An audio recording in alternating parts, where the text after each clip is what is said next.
सूरह जासिया रुकू नंबर 4।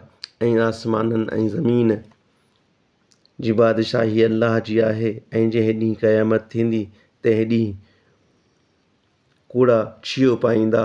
ऐं ए पैगंबर हर कंहिं टोलीअ खे गोॾनि भर वेठल ॾिसंदे सभु का टोली पंहिंजे ऐमालनामे ॾांहुं सॾिबी चइबो त जेकी अमीं कंदा हुओ तंहिंजो अॼु अव्हां खे बदिलो ॾिबो।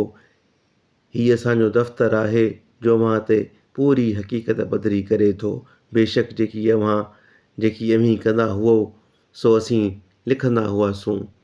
पोइ जिन ईमान आंदो ऐं चङा कम कया तिन खे संदन पालनहार पंहिंजी बाज हेठि दाख़िल कंदो। इहा पधिरी मुराद माणण आहे।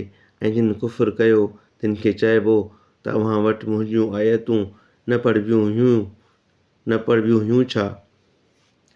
पोइ अव्हां वॾाई कई ऐं ॾोहारी क़ौम हुओ। ऐं जॾहिं चइबो हुयुव त अल्लाह जो वाइदो सचो आहे ऐं क़यामत में को शक न आहे, तॾहिं चवंदा हुआ त असीं न ॼाणंदा आहियूं त क़यामत छा आहे। असीं रुॻो हिकु थोरो गुमान भाईंदा आहियूं ऐं असीं कॾहिं यकीन करण वारा न आहियूं। ऐं जेकी कमायो हुअऊं तंहिंजूं मदायूं खेनि पधिरियूं थींदियूं ऐं जंहिं शइ ते चिथरूं कंदा हुआ सा खेनि विकोड़े वेंदी।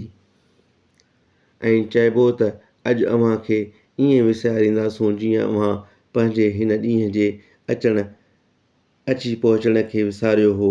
ऐं हाणे अव्हां जी जाइ दोज़ख आहे ऐं अव्हां जो को मददगार न आहे।